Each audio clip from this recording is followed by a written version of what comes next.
ओम श्री गणेशाय नमः। ओम श्री सरस्वत्यै नमः। ओम श्री गुरुभ्यो नमः।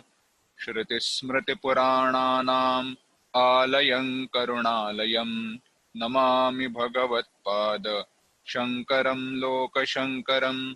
शंकरं शंकराचार्यं केशवं बादरायणं सूत्रभाष्यकृतौ वन्दे भगवन्तौ पुनः पुनः। ईश्वरो गुरुरात्मेति मूर्तिभेदविभागिने व्योमवद्व्याप्तदेहाय दक्षिणामूर्तये नमः। वंशी विभूषितकरान्नवनीरदाभात् पीताम्बरादरुणबिम्बफलाधरोष्ठात् पूर्णेन्दुसुन्दरमुखादरविन्दनेत्रात् कृष्णात् परं किमपि तत्त्वमहं न जाने। वसुदेवसुतं देवं कंसचाणूरमर्दनं देवकी परमानन्दं कृष्णं वन्दे जगद्गुरुम्।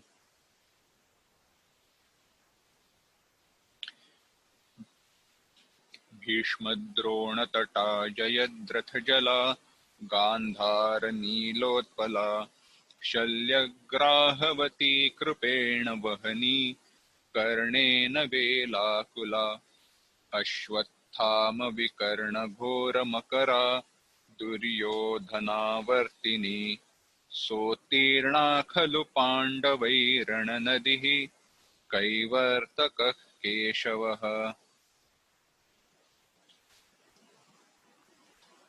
इस श्लोक का पाठ करने का हेतु यही है कि जिस अवसर पर भगवद गीता के चिंतन में जिस अवसर पर हम आ पहुंचे हैं उसी के साथ यह श्लोक साधर्म्य रखता है।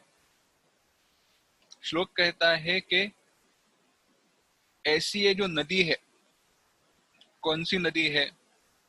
तो कहा भीष्म द्रोण तटा, ऐसी नदी जिसके दो जो तट है वो भीष्म और द्रोण है। जल कैसा है? जयद्रथ है, महारथी जयद्रथ जिसका जल है। गांधार नीलोत्पला, जिसमें गांधार नील यानी शकुनी जैसे उत्पल कमल खिले हुए हैं। शल्य ग्राहवती, शल्य राजा जो है ऐसे ग्राह यानी नक्र है। मगर आदि बड़े बड़े मछलियां हैं, मगर है, प्राणी है। कृपेण वहनी, कृपाचार्य जैसे उसमें प्रवाह का वेग है। कर्णेन वेलाकुला, उसमें जो भंवरे हैं वह कैसे है? कर्ण की तरह है। कर्ण उसमें निर्माण हुए भंवरे हैं। अश्वत्थामा विकर्ण घोर मकरा, फिर से वही बड़े बड़े खाने वाले जो मछली आदि प्राणी हैं, मकर आदि प्राणी हैं। कैसे? अश्वत्थामा विकर्ण, ऐसे उस नदी में हुए प्राणी हैं। और दुर्योधना आवर्तिनी, भी वापस भंवरे, दुर्योधन इत्यादि जिसमें वापस भंवरे हैं। ऐसे ऐसी जो नदी है वह पांडव लांघ कर आगे गए। ऐसी भयानक नदी को पांडव लांघ पाए। क्यों? कैवर्तक केशव, उनका कैवर्तक केवट मल्ला जो भगवान कृष्ण थे। तो हमारे जीवन में, हमारे आयु में भी ऐसी कई सारी नदियां आएंगी जिनको हमें पार करना है और इस संसार की नदी को भी तर कर आगे जाना है। तो हमारे मल्ला भगवान कृष्ण होने चाहिए। पर भगवान को अगर मल्ला बनाना है तो उनसे विनती करनी पड़ेगी, उनसे कहना पड़ेगा कि हमें लांग कर ले जाओ। हम उन्हें उन्हें बता नहीं सकते क्या करो। जब हम नदी के पार जाना चाहते हैं तो मल्ला को बताते नहीं है कहां से ले जाओ। उससे पता रहता है कि भंवरे कहाँ पे है, नदी का जो वेग है उसको कहाँ पे ज्यादा है कहाँ कम है, कहाँ से जाना है तो हम नदी को लांघ कर जाएंगे। अब आप सोच रहे, अब आप सभी की बात शायद भिन्न रहेगी, पर कुछ लोगों को या मेरे उम्र की जो मुंबई में बड़े हुए हैं वह लोग सोचेंगे कि नदी को लांघ कर जाना भी कौन सी बड़ी बात होगी, यहाँ पे खड़े रहे तो दूसरे बाजू का तो तीर जो रहता है तट होता है तो दिख जाता है। पर हमारे यहाँ की नदियों को नदियां हम कह सकते हैं, पर नदियों को देखना है तो पूर्व दिशा में चले जाओ, गंगा, ब्रह्मपुत्र इत्यादि नदियों को देखो तो ऐसा जो उनका चौड़ाई है, लंबाई चौड़ाई अगर देखो तो इतनी बड़ी है कि लांग कर हम जाते समय हमें पता ही नहीं चलता वो कितना दूर है दूसरा तट। ये नदियां ऐसी हैं। तो हम अभी जिस बात का चिंतन कर रहे थे पिछली बार उस पर आते हैं। युद्ध की शुरुआत हुई थी, यहां तक हमने पहले दिन जब चिंतन किया उसमें देखा था। अर्जुन की जो मन की अवस्था है उसका चिंतन हमने पिछली बार किया। अर्जुन मोह से घिरा हुआ है, वह सही को गलत समझ रहा है और गलत को सही समझ रहा है, दोनों बात हो रही है। अब सही को गलत समझना उसकी पहली गलती हो रही है, पर यह मोह के कारण हो रहा है। ये सब क्यों हो रहा है, कैसे हो रहा है, इसका चिंतन चालू है। पिछली बार जो श्लोक कुछ पढ़े थे उनको एक बार एक साथ पढ़ेंगे।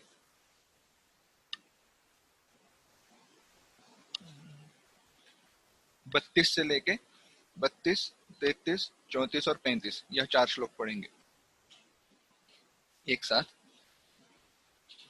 न कांक्षे विजयं कृष्ण न च राज्यं सुखानि च किन्नो राज्येन गोविन्द किं भोगैर्जीवितेन वा येषामर्थे काङ्क्षितन्नः न राज्यं भोगाः सुखानि च त इमेव स्थिता युद्धे प्राणान् त्यक्त्वा धनानि च आचार्याः पितरः पुत्राः तथैव च पितामहाः मातुलाश्वशुराः पौत्राः श्याला सम्बन्धिनस्तथा एतान्न हन्तुमिच्छामि घ्नतोऽपि मधुसूदन अपि त्रैलोक्यराज्यस्य हेतोः किन्नु मही कृते। तो अब अर्जुन कह रहे हैं, हे भगवान, युद्ध की बात करते करते हम यहाँ तक आ पहुंचे हैं। हम युद्ध करेंगे, युद्ध करना चाहते हैं, युद्ध करके हम हमारे राज्य को पुनर्प्राप्त करेंगे, यह सब हमने कहा। पर बात ऐसी है,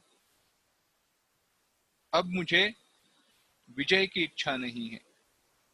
न कांक्षे विजयम न च राज्यम, मुझे राज्य की इच्छा नहीं है, मुझे सुख की इच्छा नहीं है। आप भगवान मुझे बताओ, जिनके लिए इस राज्य की प्राप्ति हम करना चाहते हैं, अगर वही इस युद्ध में मर जाए तो उस राज्य को प्राप्त करके हमें क्या मिलेगा? किन्नो राज्येन गोविंद येषाम अर्थिकांक्षितः, हमने जिनके लिए ये राज्य प्राप्त करने की इच्छा की है, प्राप्त करना चाहते हैं, अगर वही मर जाए तो यह राज्य प्राप्त करके हमें कुछ नहीं मिलने वाला। जिनके साथ हम युद्ध कर रहे हैं वे तो हमारे ही लोग हैं, हमारे गुरुजन है, हमारे सगे संबंधी है।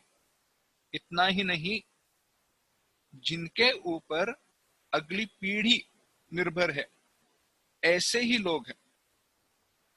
इसीलिए हे भगवान, यह जो लोग है, एतान न हन्तुम इच्छामि, मैं इनको मारने की इच्छा नहीं रखता।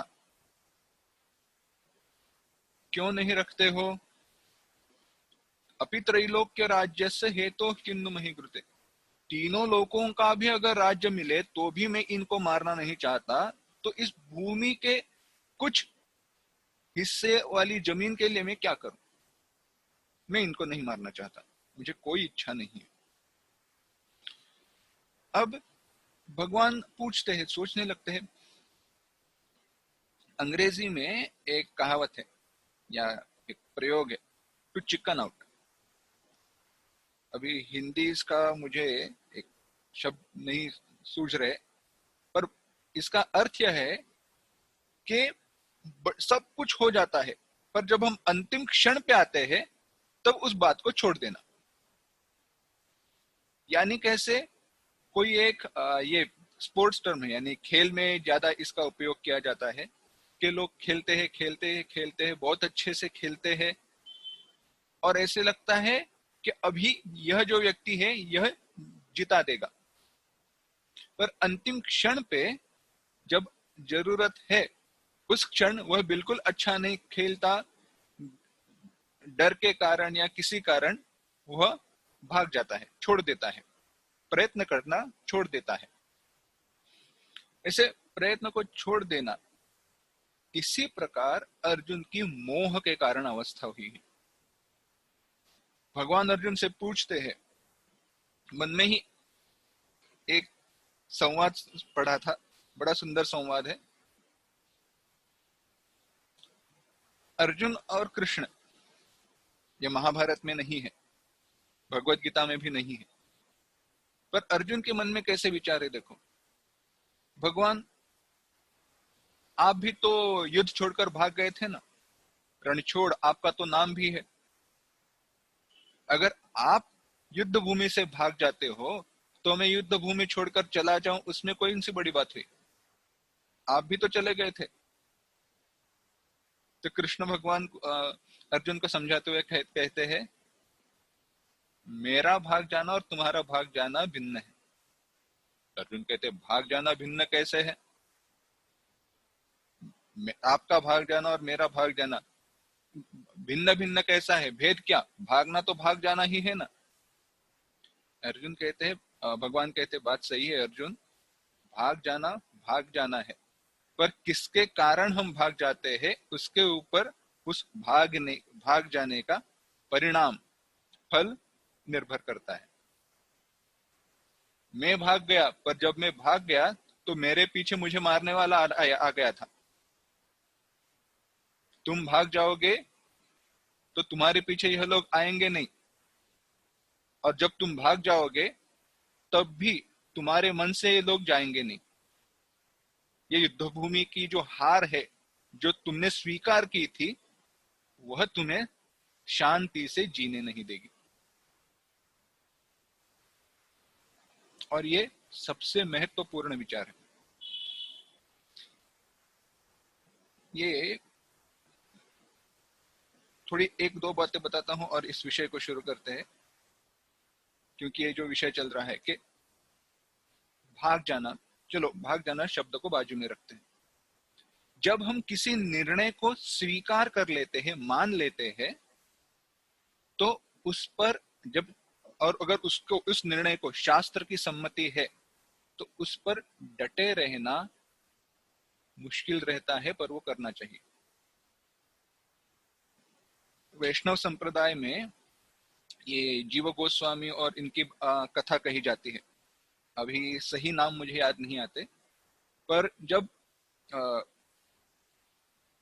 रूप गोस्वामी जी, उनके साथ कोई वाद करने आया, कहने लगा कि मेरा मानना, मेरा शास्त्र ही सही है, जो दार्शनिक वाद जो रहता है वैसे डिबेट। तो उन्होंने कहा, क्यों करना है? तो कहना है, वो पंडित ने कहा, अब तक मैं जीते आया हूं, सब लोगों को मैंने जो वाद है उसमें हराया है और यह मेरे पास जीतने का विजय पत्र है। तो उन्होंने कहा तुम्हें विजय पत्र ही चाहिए ना, ले लो। उन्होंने लिखकर विजय पत्र दे दिया। यह विजय पत्र मिला, मैं जीत गया। इस खुशी में जब यह वापस आ रहा था यह पंडित, तो उसे उनके शिष्य जीव गोस्वामी मिले। तो जीव गोस्वामी मिले तो उन्होंने पूछा क्या खुशी मनाई जा रही है, कहाँ जा रहे हो? तो उन्होंने बताया। तो जीव गोस्वामी ने कहा कि आप मेरे गुरु जी से वाद में हार ही नहीं सकते। मुश्किल है, आप मुझे हरा कर दिखाओ। अगर आप मुझे हरा पाए तो आपने गुरु जी को हराया, मैं ये मान जाऊंगा। और अगर आप उनके शिष्य को नहीं हरा पाए तो गुरु जी को हराना तो छोड़ ही दो। तो पंडित ने कहा ठीक है।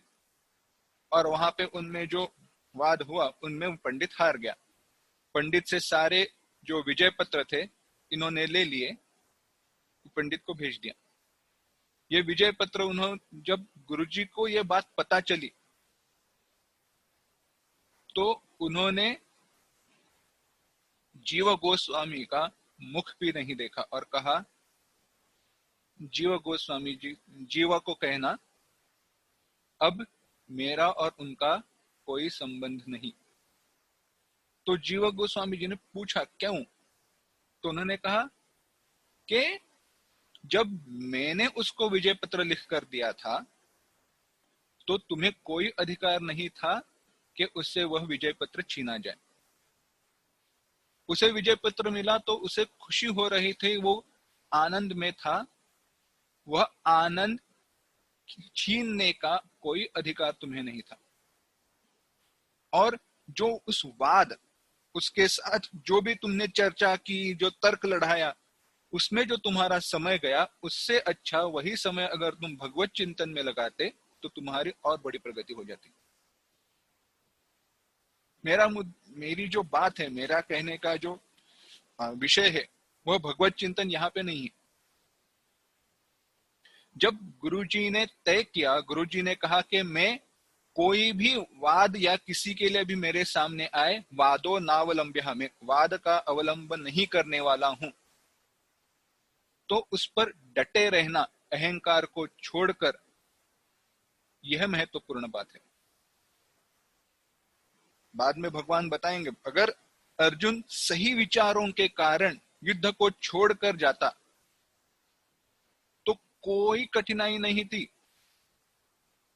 पर गलत कारणों के लिए, फॉर गलत नियमों के लिए, गलत विचारों के कारण अगर वह युद्ध को छोड़कर चला जाए तो वह युद्ध छोड़ने के अपने विचारों पर डटा नहीं रह सकता था।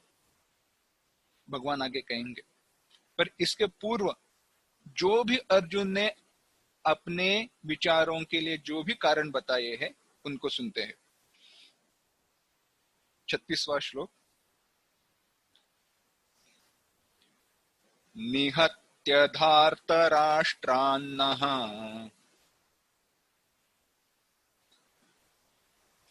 का प्रीतिः स्याज्जनार्दन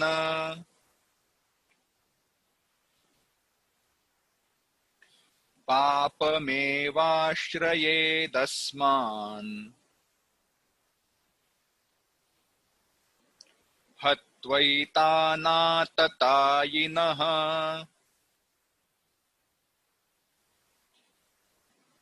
एक साथ। निहत्य धार्तराष्ट्रान्नः का प्रीतिः स्याज्जनार्दन पापमेवाश्रयेदस्मान् हत्वैतानाततायिनः। अर्जुन कहते हैं हे जनार्दन, हे भगवान।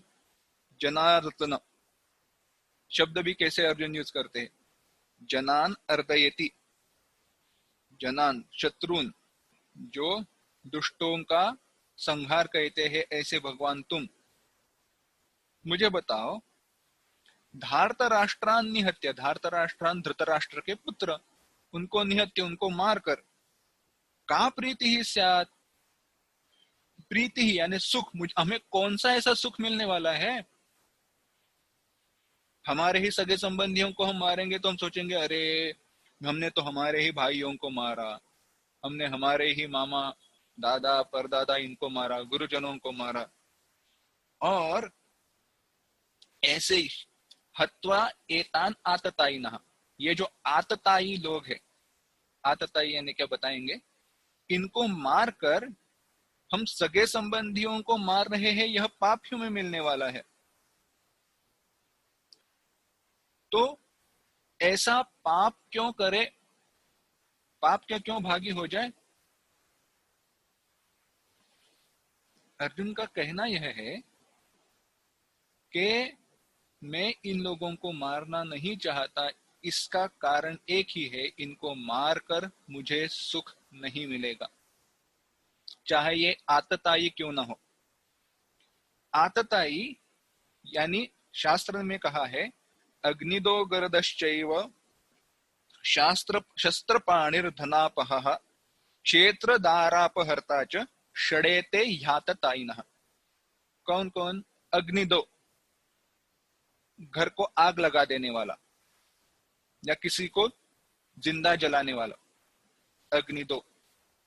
गरदह, जहर खिलाने वाला, विष देने वाला। शस्त्र पाणी, हाथ में शस्त्र लिए सामने खड़े हो जाना, हमला करना। धनापह, धन चुरा ले जाने वाला। और क्षेत्र दारा अपहर्ता च, क्षेत्र यानी जमीन और दारा यानी पत्नी, इनका हरण करने वाला। यह 6 आतताई है। और आगे शास्त्र दूसरे जगह पर कहता है आतनायन मायांतम हन्यादेव विचारयन। अगर कोई आतताई सामने आए तो कोई विचार किए बिना उस आतताई का वध करे तो उसमें कोई दोष नहीं, कोई पाप नहीं, क्योंकि ये आतताई हत्या के ही भागी है, हत्या के ही धनी है। और कैसा वध हो, कोई शास्त्र मर्यादा नहीं बताता। शास्त्र की मर्यादा का पालन करना चाहिए, वह सही है, पर उसके बारे में शास्त्र ज्यादा चिंतन नहीं करता। थोड़े अगर हम इसमें चले जाए, रामायण में चले जाए, तो वाली की हत्या, वाली का वध, हत्या नहीं कह सकते, वाली का जो वध प्रभु श्री रामचंद्र जी ने किया था, बाली मरते समय पूछता है कि आपने मेरा वध ऐसा पीछे से शस्त्र मारकर क्यों किया? तो वहां पे प्रभु राम जी ने वही कहा है, पहले तो तुम आतताई हो तो वध के भागी हो, तुम्हारी हत्या करने में मैंने कोई पाप कर्म किया नहीं है। दूसरी बात, जिस जमीन पर जहां पे तुम राजा बने हो, वह भूमि अयोध्या में मेरा भाई भरत है, उसके राज्य के मंडल में आती है। तो मैं इस भूमि के राजा का एक प्रतिनिधि हूं। तो जो यहाँ पे कोई पाप कर्म कर रहा है उसका वध करने का मुझे अधिकार है। तीसरी बात, तुम कह रहे हो पीछे से हत्या क्यों की, पीछे से क्यों बाण मारा? क्योंकि तुम सामने से युद्ध करने के भी लायक नहीं हो। और चौथी बात, यह सुनो, तुम अगर देखो तो क्या कहते हैं, जाति से वानर हो, यानी एक पशु हो, चाहे उत्तम क्यों ना हो, चाहे मनुष्य रूप धारण करने की शक्ति तुम में क्यों ना हो, बल क्यों ना हो, और पशु की जो वध यानी पीछे से बाण मारकर किया जाए तो उसमें पाप नहीं रहता। शास्त्र का बड़ा चिंतन प्रभु श्री राम जी ने वहां पे सुनाया है। तो ऐसे आतताई होने पर भी अर्जुन कह रहा है इन कौरवों को मैं मारना नहीं चाहता। इन्होंने हमें तो घर देकर घर में जलाने का प्रयत्न किया था, लाक्षागृह का प्रसंग आता है। भीमसेन को, भीम को जहर खिलाया था, हाथ में शस्त्र लिए तो सामने खड़े ही है।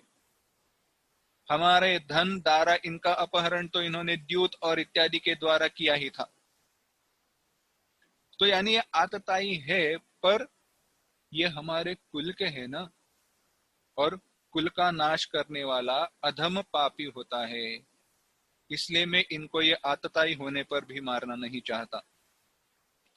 अर्जुन कहते हैं चाहे ये आतताई क्यों ना हो, लेकिन कुल का नाश करने वाला अधम पापी होता है, इसलिए मैं इनको नहीं मारूंगा।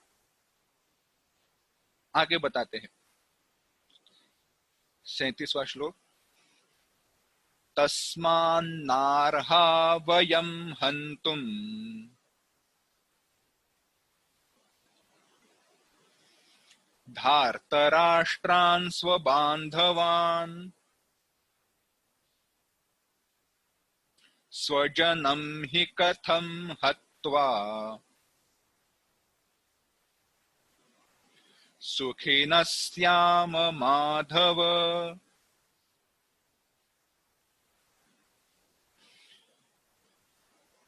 एक साथ। तस्मान्नार्हा वयं हन्तुम् धार्तराष्ट्रान् स्वबान्धवान् स्वजनं हि कथं हत्वा सुखिनः स्याम माधव। तो अर्जुन अब कहते हैं तस्मात् इसलिए है भगवान माधव, वयम धार्तराष्ट्रान् हन्तुम स्वबान्धवान् हन्तुम, हमारे जो बांधव है, हमारे जो बंधु सगे संबंधी है, ऐसे धार्तराष्ट्र ये जो कौरव है, इनको मारने के लिए वयम न अर्हा, हम योग्य नहीं है, हम लायक नहीं है। तो क्या करें? क्योंकि स्वजनम ही कथम हत्वा सुखिनस्याम माधव, फिर से वही बात दोहराता है अर्जुन, हमारे ही लोगों को मारकर हम सुखी कैसे रहेंगे? तो अब फ्लिप साइड देखिए, दूसरी बात सोचिए, स्वजनम ही कथम हत्वा सुखिनस्याम माधव, यह अर्जुन सोच रहा है, अर्जुन विचार कर रहा है, पर वहां पे धृतराष्ट्र और दुर्योधन नहीं कर रहे हैं। तो बात सही है या गलत है?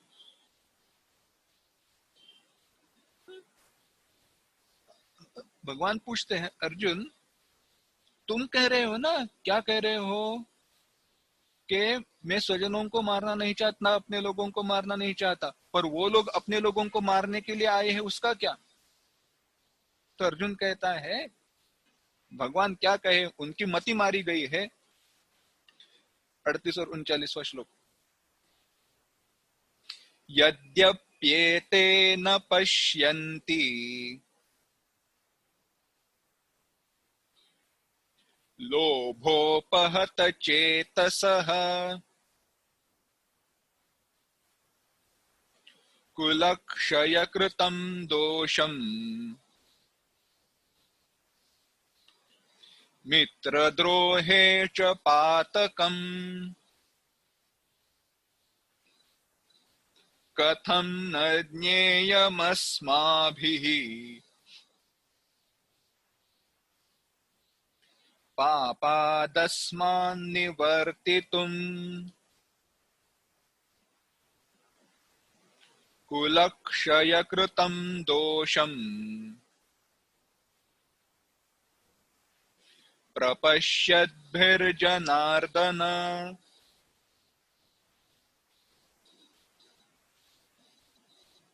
एक साथ। यद्यप्येते न पश्यन्ति लोभोपहत चेतसः कुलक्षयकृतं दोषम् मित्रद्रोहे च पातकम् कथं न ज्ञेयमस्माभिः पापादस्मान्निवर्तितुम् कुलक्षयकृतं दोषम् प्रपश्यद्भिर्जनार्दन। अर्जुन कहते हैं भगवान यद्यप्येते न पश्यन्ति, आप कह रहे हो, सही कह रहे हो, हम सोच रहे हम अपने लोगों को मार रहे हैं, वो नहीं सोच रहे हैं, बात सही है। यद्यप्येते न पश्यन्ति, ये नहीं देखते, क्यों? लोभोपहत चेतसः, लोभ के कारण अपहत चेतसः, जिनकी बुद्धि भ्रष्ट हुई है, ऐसे ये लोग हैं। यह तो है ही मूर्ख, इनकी बात क्या कहे। इनको ना बात समझ में ना आए, हमारे लोगों को ही हम मार रहे हैं, हम अपने लोगों को ही मार रहे हैं, यह बात इनके समझ में नहीं आए तो कोई बड़ी बात नहीं है, ये है ही मूर्ख। पर हो क्या रहा है, ये क्या नहीं देखते, कुलक्षय कृतम दोषम, अपने ही कुल के विनाश के कारण जिन दोषों की प्राप्ति होती है यह नहीं देखते। मित्र द्रोहे च पातकम, अपने मित्र के साथ द्रोह करने के कारण जो पाप की प्राप्ति होती है वह यह नहीं देखते। जनार्दन, हे भगवान, कुलक्षय कृतम दोषम, कुल के क्षय के कारण जो दोषों की प्राप्ति होती है वह प्रपश्यत भी, हम जानते हैं और हम जानने वाले हैं। तो अस्माभि अस्मात् पापार निवर्तितुम कथम न ज्ञेयम, तो अस्माभि, हमारे द्वारा इस पाप से बचने का प्रयत्न क्यों न किया जाए। देखो अर्जुन कैसे भगवान को बता रहे हैं। अगर आप स्वतंत्रता से विचार करो तो अर्जुन की हर बात आपको सही लगेगी, और बात तो सही कह रहे हैं ना भगवान से। हमारे लोगों को ही मारकर तो हमें सुख नहीं मिलने वाला, गलती इनसे हो रही है क्योंकि ये भूल चुके हैं, यह मंद बुद्धि है, यह लोभी है, इनके कारण इनको सही गलत समझ नहीं रहा, तो इनको दोष देने में कोई अर्थ नहीं है, इनको दोष भी नहीं हम दे सकते। दूसरी बात क्या, दूसरी बात यह, अगर ऐसे युद्ध के कारण जिसमें कुल का नाश होने वाला है, मित्र के वध का पाप हमें प्राप्त होने वाला है, ऐसे दोष अगर हमें पता है तो इन दोषों से बचने के लिए हम प्रयत्न क्यों न करें। तो भगवान पूछते हैं, अच्छा अर्जुन, सोच तो सही रहे हो, पर मुझे बताओ ऐसे कौन से दोष है जो कुल के नाश के कारण प्राप्त हो जाएंगे। आप तो कह रहे हो कि कुल के दोष के कारण बड़े बड़े दोष हमें दिखाई दे रहे हैं, और ऐसे दोष आपको दिखाई दे रहे हैं जिनके कारण आप युद्ध नहीं करना चाहते हो, युद्ध ना करने का बड़ा निर्णय आपने ले लिया है, क्यों। तो भगवान से अर्जुन कहते हैं, कुल के नाश के कारण कौन से दोष उत्पन्न होते हैं। 40वां श्लोक, कुलक्षये प्रणश्यन्ति कुलधर्मा सनातनाः धर्मे नष्टे कुलं कृत्स्नम्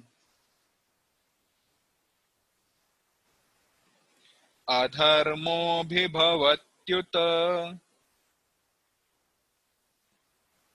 एक साथ, कुलक्षये प्रणश्यन्ति कुलधर्मा सनातनाः धर्मे नष्टे कुलं कृत्स्नम् अधर्मोऽभिभवत्युत।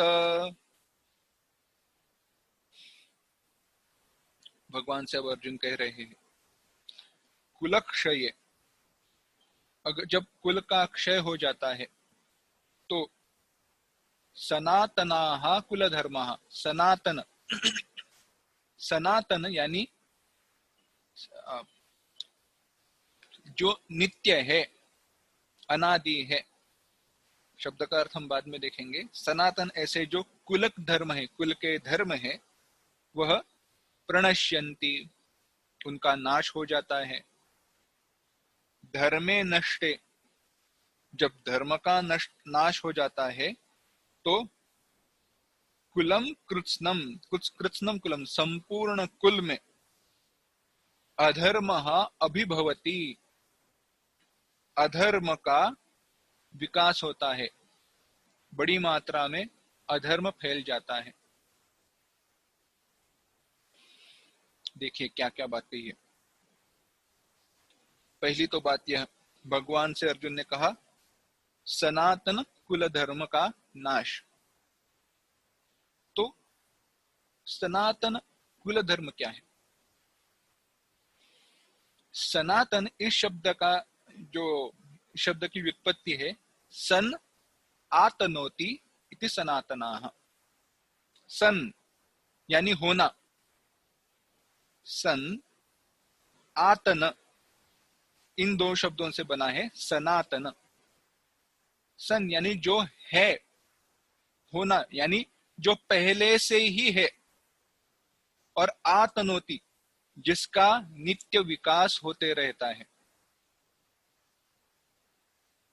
जो पहले से है और जिसका नित्य विकास होते रहता है, जो बढ़ते ही रहता है, या जो हमें श्रेय की तरफ, श्रेष्ठता की तरफ लेके जाता है, उसे सनातन कहते हैं। इसीलिए सनातन को इस शब्द का अर्थ नित्य यह भी किया गया है। इसीलिए हमारे धर्म को वैदिक धर्म या सनातन धर्म कहा जाता है। वैदिक क्योंकि इसके जो मूल है, इसका मूल वेदों में पाया जाता है, इसलिए वैदिक। और सृष्टि की उत्पत्ति के काल से ही यह है, इसीलिए सनातन। गुरुजी आपकी आवाज नहीं आ रही है। एक मिनट में, अभी आ रही है? हाँ अभी आई है। हाँ ठीक है, फिर से कहता हूं, सनातन, सन आतनोति, सन यानी पहले से होना, और आतनोति आतन यानी बढ़ते रहना, यानी जो ऐसा धर्म जो नित्य है और पहले से है। तो कुल धर्म यहाँ कहा? धर्म तो हम पता चलते हैं, मानते हैं, क्योंकि बाद में धर्म के साथ साथ और भी शब्द आएंगे।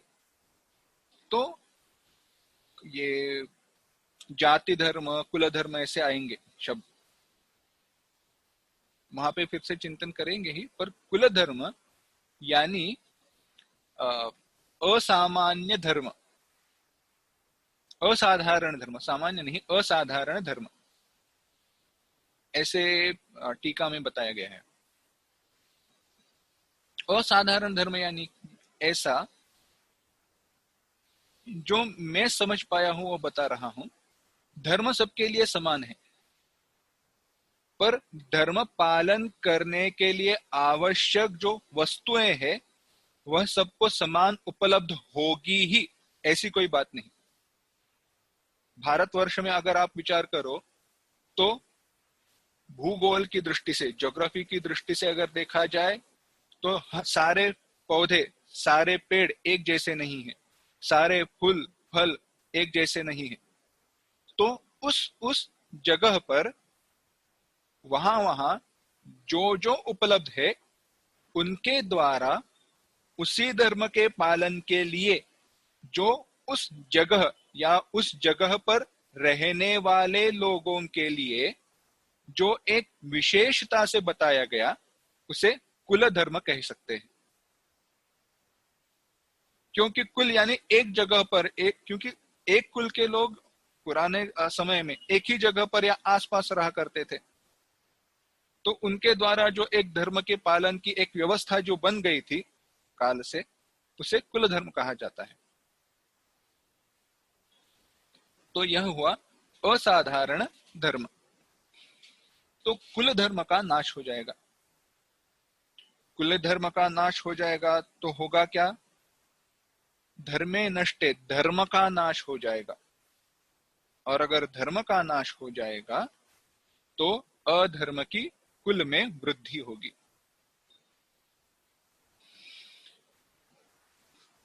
इसके ऊपर थोड़ा हमें चिंतन करना चाहिए, विचार करना चाहिए। शास्त्र की प्रवृत्ति क्यों है? अब ठीक से सुनना। देखो, जल के भांति, पानी रहता है ना, पानी, जल के भांति जीव की प्रवृत्ति अधोगति की ओर रहती है। पानी अगर कहीं गिर जाए तो जहां पे नीचाई है, जहां पे लेवल कम है, उसकी तरफ पानी बढ़ने लगता है, वो ऊपर नहीं जाता, अधोगति, नीचे ही चला जाता है। उसी प्रकार जीव की जो स्वाभाविक प्रवृत्ति है, निसर्ग ने दी हुई, जन्म के साथ जो जीव की प्रवृत्ति है, वो अधोगति की ओर है। इस दृष्टि से देखा जाए तो प्राणी और मनुष्य, उनमें कोई भेद नहीं। पर शास्त्र जीव को संयम, संयम यानी मन पर काबू रखना, अपने कर्मों पर नियंत्रण रखने का मार्ग बताकर, संयम का मार्ग बताकर धीरे धीरे जीव को ऊपर की तरफ ले जाती है, और ऊपर की तरफ जाने की, अपने आप में प्रगति यानी विकास करने की क्षमता निर्माण करती है, प्रेरणा देती है। इसीलिए इस स्वाभाविक प्रवृत्ति, यह जो जीव की स्वाभाविक अधोगति की तरफ प्रवृत्ति है, उसको या उस पतन से बचाकर शास्त्र हमें श्रेष्ठता की तरफ ले जाता है। जो शास्त्र ने जो भी कर्म कहा है वह इसी के लिए है। पूजा पाठ हो, यज्ञ यागादि हो, जो कुछ भी हो, वह उसका मूल हेतु है अधोगति से बचाना। एक और बात इसमें मैं एक्सप्लेन करना चाहता हूं, बताना चाहता हूं, क्योंकि आज के हमारे जीवन में यह समझना अत्यंत आवश्यक है। ऐसे भी चाहे हमारा देश हो या कोई बाहरी देश हो, सब जगह पर धर्म के ऊपर आक्षेप लिए जाते हैं, प्रश्न उठाए जाते हैं। क्यों प्रार्थना करें? Why should we pray? भगवान तो कभी आते नहीं है, वो कुछ करते नहीं है, इतने सारे लोग मरते तब भगवान कहाँ पे थे? अटपटे सवाल किए जाएंगे। पहले बता देता हूं, यह अटपटे सवाल का एक ही कारण है, वह कर्म के सिद्धांत को समझते नहीं है, वह बात अलग है। मैं शास्त्र क्या कहना चाहते हैं उसके ऊपर आपका ध्यान खींचना चाहता हूं, ठीक से सुनिए। जैसे मैंने कहा, शास्त्र में दो चीजें बताई है, एक प्रवृत्ति धर्म और एक निवृत्ति धर्म। प्रवृत्ति यानी टू एक्ट, कुछ कर्म करना, और निवृत्ति कर्म से दूर हटना। अधोगति यानी हमारी अधोगति, हमारा डाउनफॉल ना हो जाए, इसके लिए शास्त्र ने जो भी पूजा पाठ यज्ञ याग आदि कर्म बताए गए हैं, वह हमें प्रवृत्ति मार्ग पर लाकर अच्छे, मैं स्वर्ग वगैरह की भी बात नहीं कर रहा हूं, मैं एक सामान्य दृष्टि से बता रहा हूं, अच्छा इंसान बनाने का प्रयत्न करते हैं। क्योंकि पूजा पाठ करने वाला गलत सोचेगा नहीं, यज्ञ याग आदि करने वाले को गलत सोचने की अनुमति नहीं है। अगर वह गलत सोचता नहीं है तो गलत कर्म करेगा नहीं। और ऐसा जो व्यक्ति है जिसका मन शुद्ध हुआ है, उसकी मति, उसकी बुद्धि धीरे धीरे इन विषयों के पीछे भागने की जो दृष्टि है वह छोड़कर वह भगवान के प्रति बढ़ जाएगा। तब कहा है, उसे सामान्य कर्म की भी आवश्यकता नहीं है। इसमें एक बड़ी सुंदर बात है, आपने शायद पढ़ा भी रहेगा, पर स्वामी चिन्मयानंद जी का एक बड़ा सुंदर एक मैंने वाक्य पढ़ा था। वह कहते हैं फ्रीडम, तो अब हम सोचते हैं ना कि हम फ्रीडम क्या कहते हैं, क्या फ्री विल, स्वातंत्र, हमें कुछ करने का स्वातंत्र है या नहीं, हम क्यों सुने किसी की। बात यही है, freedom is not in doing what you want, it's licentiousness. वह स्वैराचार है, वह स्वच्छंद प्रवृत्ति है। स्वातंत्र का अर्थ जो मैं चाहता हूं वह करना स्वातंत्र नहीं है। कई सारे लोगों ने यह कहा है, freedom is not doing what you feel like doing, पर आगे का जो कहा है उनमें भेद है।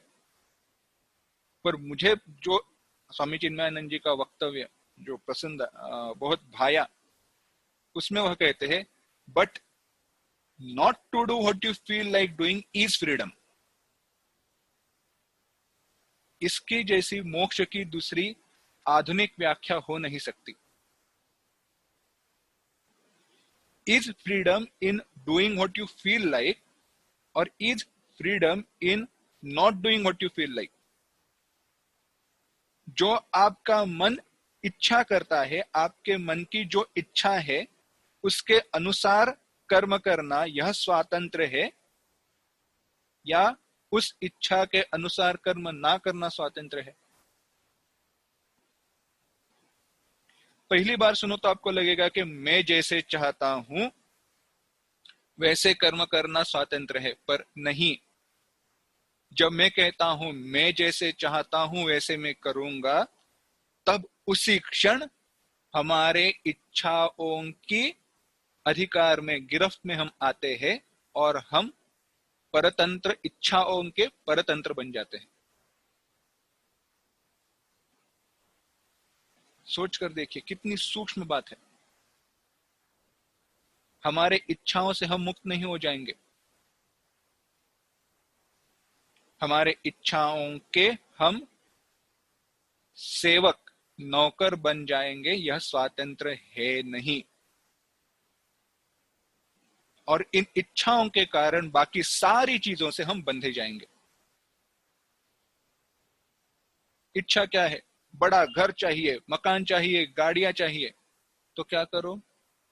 नौकरी करो, बिजनेस करो, कर्म करते रहो। तो वह एक बार करने की सोची तो उसमें जो लोग कहेंगे उनको सुनो, बिजनेस कर रहे हो तो क्लाइंट की सुनो, नौकरी कर रहे हो तो बॉस की सुनो। कहीं ना कहीं तो प्रॉब्लम है ही ना। तो ये कौन सा फ्रीडम है? So freedom is in not doing what you feel like is freedom.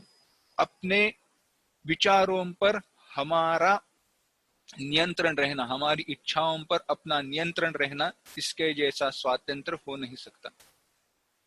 और जब ऐसा स्वातंत्र हो तो बाहर की परिस्थिति कोई भी क्यों ना हो, चाहे बाहर कोई महामारी फैली हो, युद्ध हो रहा हो या कुछ भी हो, या सब खुशहाल हो, सब सुफल संपूर्ण हो, सारी अवस्थाओं में जब मैंने अपनी इच्छाओं पर विजय प्राप्त की है, तब मैं स्वतंत्र ही हूं। I am always free. Arjun यह बात समझ नहीं पाया। अर्जुन ने क्या सोचा? अर्जुन ने सोचा कि धर्म का नाश हो जाएगा। और धर्म के नाश क्यों हो जाएगा? क्योंकि यह तो मूर्ख है, यह समझ नहीं पाएंगे। हम समझते हैं तो हमें धर्म की रक्षा करनी चाहिए। पर जो धर्म को सही गलत को समझ नहीं सकते, उनको स्वतंत्रता से बाहर रखा नहीं जा सकता, यह अर्जुन भूल गया। सोच कर देखिए, अभी जो सही गलत का निर्णय नहीं कर पाता, क्या उसको हम ऐसे ही छोड़ देते हैं या कहीं ऑब्जर्वेशनल फैसिलिटी में रखते हैं? किसी के अगर कोई रोग के कारण, किसी बीमारी के कारण किसी की बुद्धि भ्रष्ट हुई हो, उम्र के कारण भ्रष्ट हो गई हो, तो किसी एक व्यक्ति को उसके साथ हर क्षण रखा जाता है। क्यों? क्योंकि यह कोई गलत कर्म ना करे। यही बात है। अब पाप पाप यानी होगा क्या, अर्जुन बताते हैं। अर्जुन को डर है ना कि अधर्म बढ़ेगा। अधर्म बढ़ेगा यानी क्या? 41, 42 और 43 तीनों श्लोक एक साथ देखते हैं, एक साथ ही पढ़ेंगे। अधर्माभिभवात् कृष्ण प्रदुष्यन्ते कुलस्त्रियः स्त्रीषु दुष्टासु वार्ष्णेय जायते वर्णसंकरः संकरो नरकायैव कुलघ्नानां कुलस्य च पतन्ति पितरो येषां लुप्तपिण्डोदकक्रियाः दोषैरेतैः कुलघ्नानां वर्णसंकरकारकैः उत्साद्यन्ते जातिधर्माः कुलधर्माश्च शाश्वताः। अर्जुन कहता है अधर्माभिभवात् कृष्ण, जब अधर्म का यानी जो गलत प्रवृत्ति है, गलत चीजें हैं, उनका जब वो बढ़ जाती है तो होगा क्या? प्रदुष्यन्ति कुल स्त्रियः, कुल की जो स्त्रियां है, प्रदुष्यन्ति, वह दोषपूर्ण आचरण करने लगेंगी।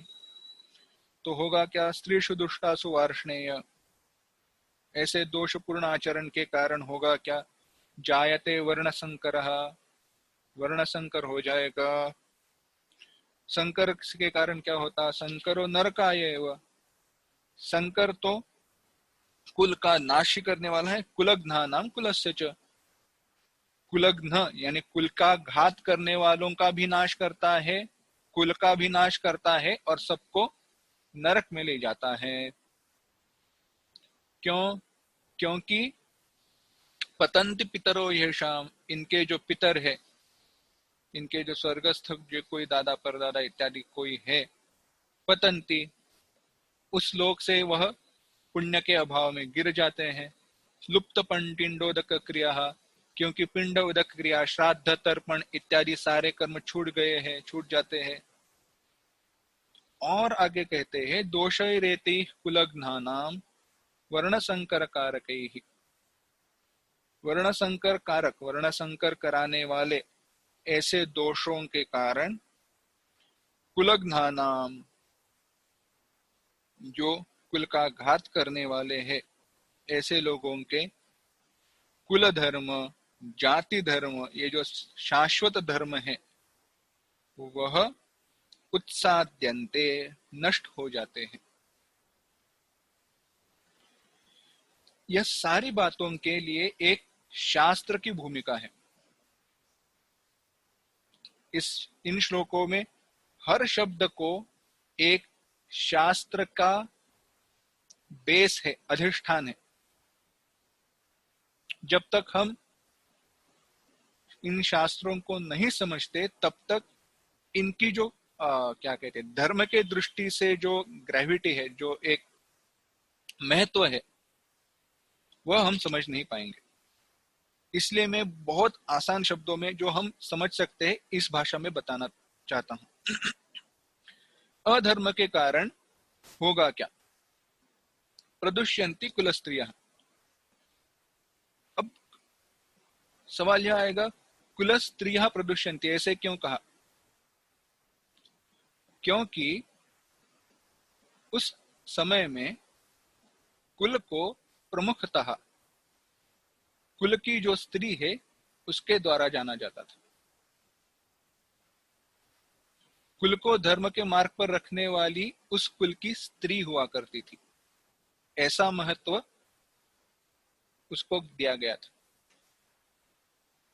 क्योंकि कुल स्त्री के सिवा कोई भी धर्म कार्य हो नहीं सकता, चाहे वो यज्ञ हो या चाहे वो पूजादिक कर्म हो। जब तक धर्मपत्नी तुम्हारे साथ न हो तब तक तुम्हें कोई वैदिक कर्म का अधिकार नहीं है। अगर यह युद्ध में वह वैसे ही रह जाए तो कुलस्त्रियः प्रदुष्यन्ति, कोई धार्मिक कर्म नहीं होगा।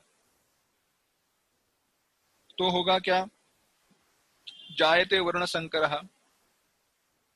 आसान सी बात है। देखो, भिन्न वर्णों के बीच भिन्न वर्ण ही क्या, शास्त्र की दृष्टि से देखा जाए तो समान गोत्र के बीच भी विवाह का अधिकार नहीं दिया है, और इसके लिए जेनेटिक एविडेंस है।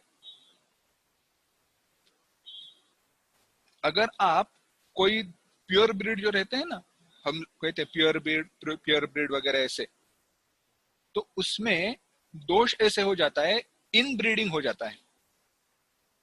और इन ब्रीडिंग के कारण, अब इन ब्रीडिंग भी क्या, अभी हिंदी शब्द तो मुझे पता नहीं पर ये हमने ऐसे सीखा था, इन ब्रीडिंग के कारण ससेप्टिबिलिटी टू डिसीजेस, जो रोग प्रतिकारक शक्ति रहती है वह चली जाती है। इसलिए गोत्र का विचार है वह टू अवॉइड इन ब्रीडिंग को रोकने का प्रयत्न है। चलो, यह बात अलग है। वर्ण संकर, maintaining integrity of gene pool, why? That improves productivity.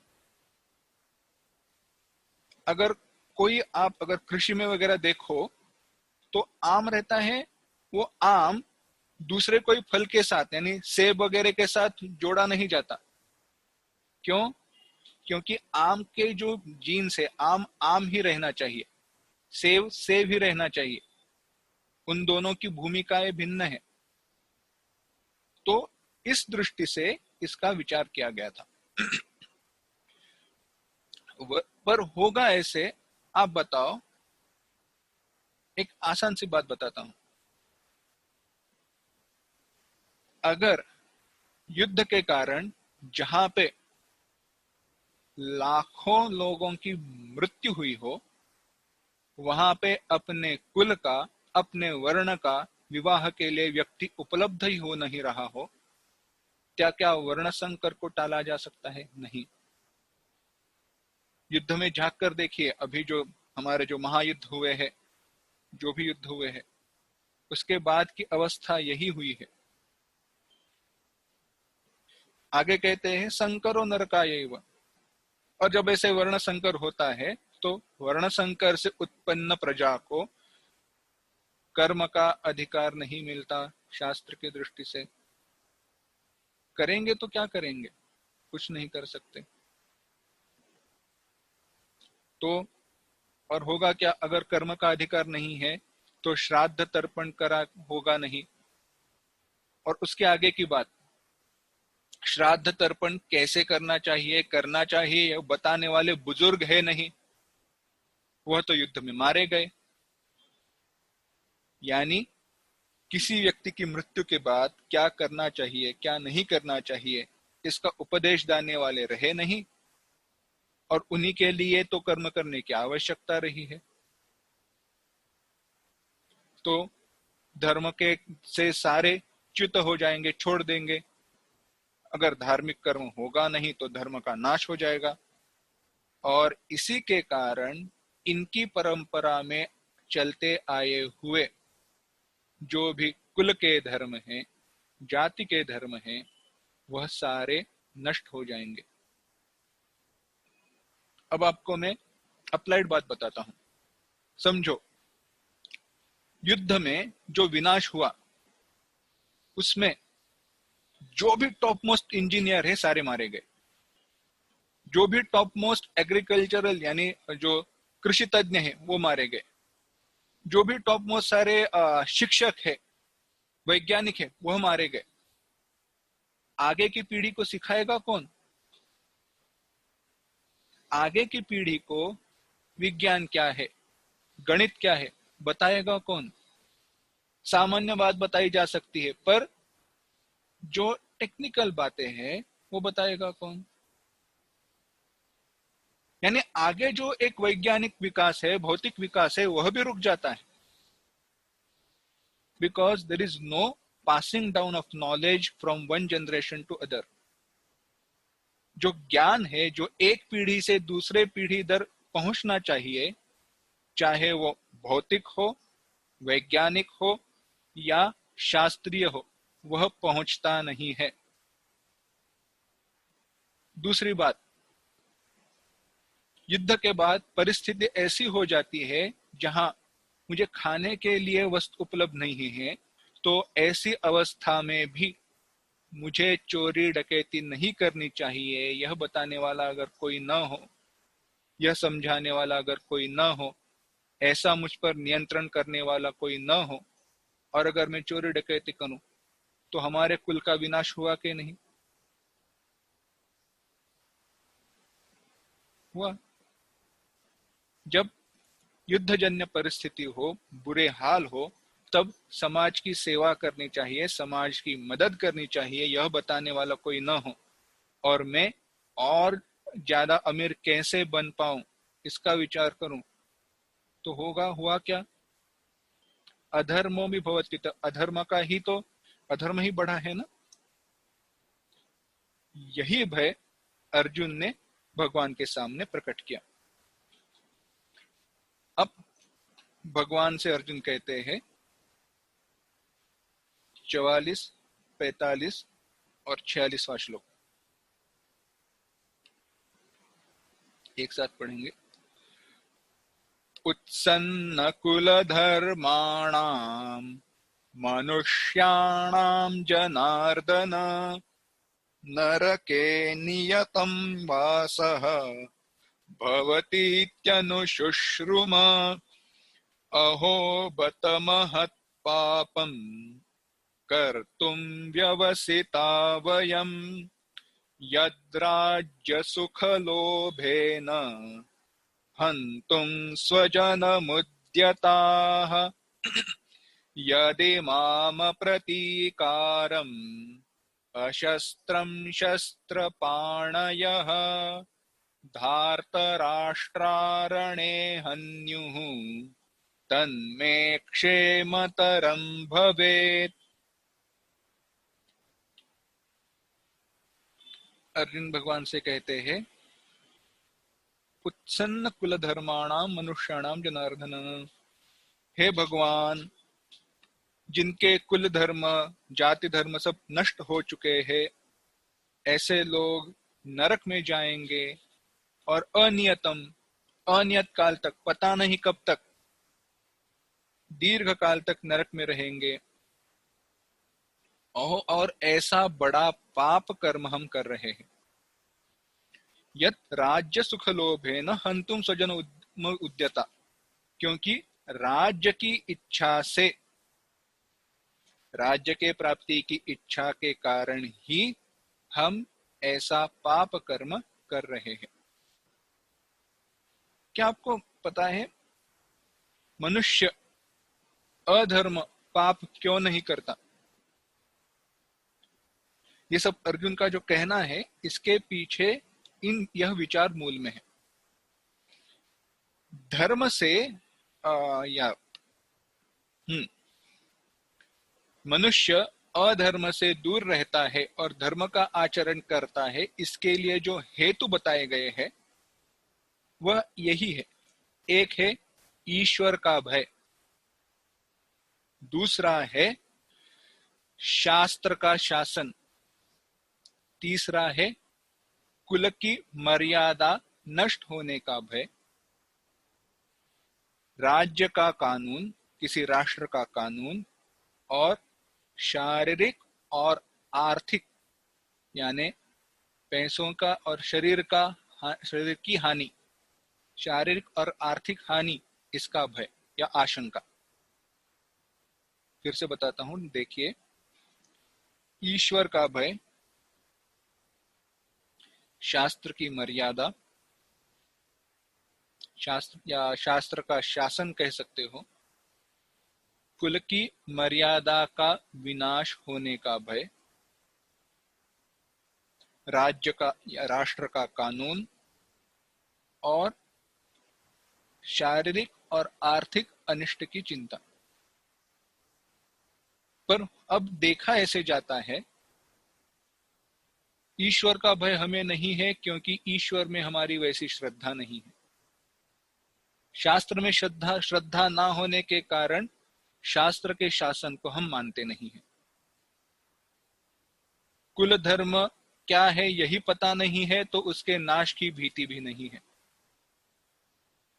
अगली बात, राष्ट्र का कानून, राष्ट्र के कानून को तो हमें पड़ी नहीं है।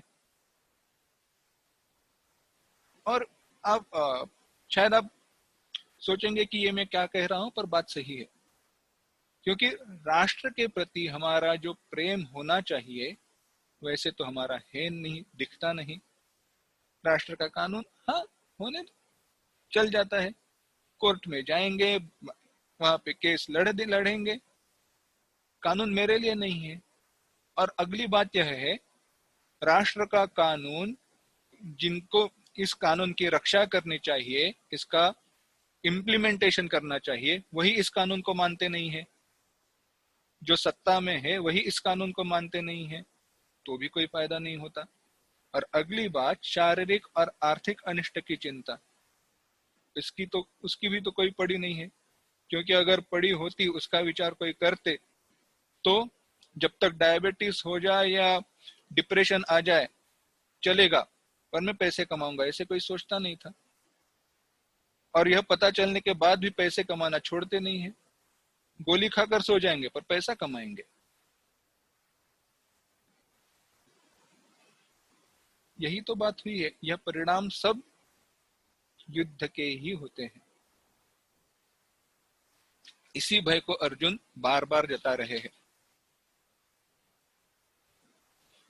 और वही भगवान से कहते हैं, भगवान आप मुझे बताओ, अहोबत महत पापम, ऐसा बड़ा पाप हमारे द्वारा होगा क्यों?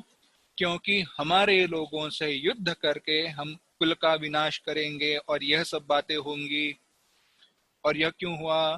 राज्य सुख लोभेन, हमें राज्य के सुख की इच्छा है। तो अच्छी बात यही है कि जो हो रहा है वैसे रहने दो, हमें कोई राज्य की वगैरह इच्छा नहीं है। और भगवान से अर्जुन कहते हैं, यदि माम अप्रतीकारम अशस्त्रम शस्त्रपाणेह, मैं शस्त्र रहित होकर, शस्त्र का त्याग करके, ये शस्त्र हाथ में लिए हुए धृतराष्ट्र के पुत्र कौरव मार भी दे, हन्यु, फिर भी तन्मे क्षेमतरम भवेत, तो भी अधिक कल्याण होगा, यह मैं मानता हूं। तो कल्याण किस में है? मैं निहत्था होकर रहूं और यह लोग मुझे मार दे, मुझे कोई दुख नहीं होगा।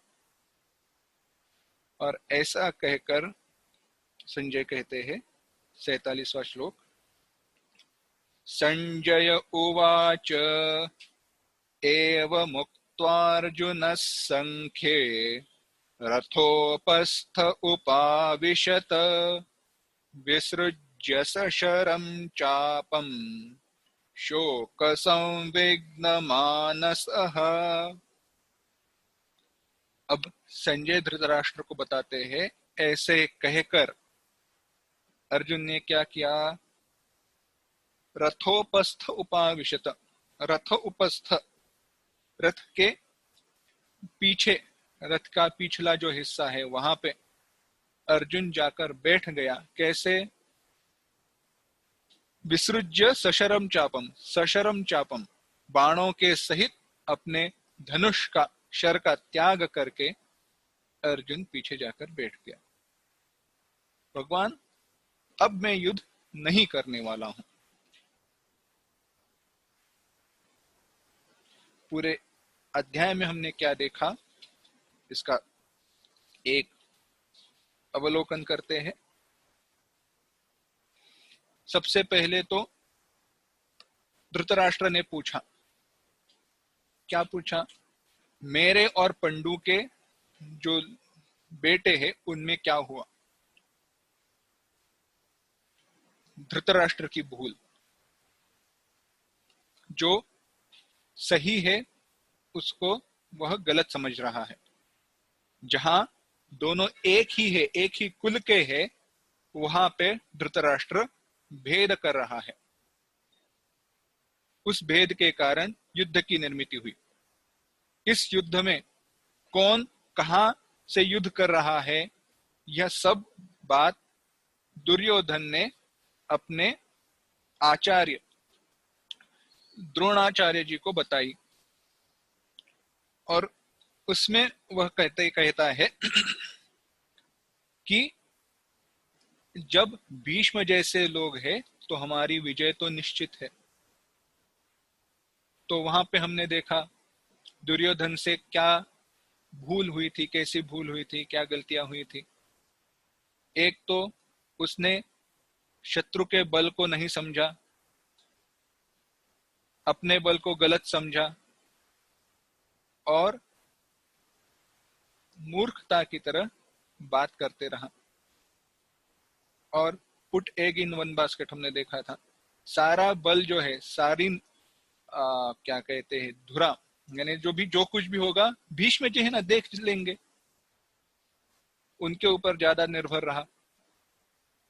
उसके बाद अर्जुन आते हैं, बड़ी ताव से युद्ध की बात करने वाले जो अर्जुन थे,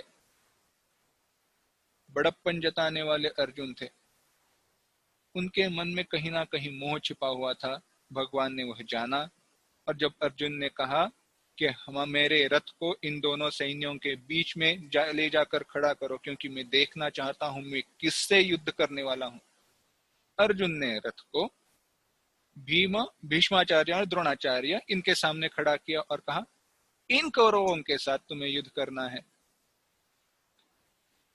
जब अपने ही गुरुजनों को देखा तो अर्जुन का मोह जाग गया। सब जो शत्रु के रूप में आए थे, जहां भेद देखना चाहिए वहां अर्जुन को अभेद दिखाई देने लगा। जो गलत है वह अर्जुन को सही दिखाई देने लगा, और जो सही वह कर रहा था वह उसे गलत दिखाई देने लगा।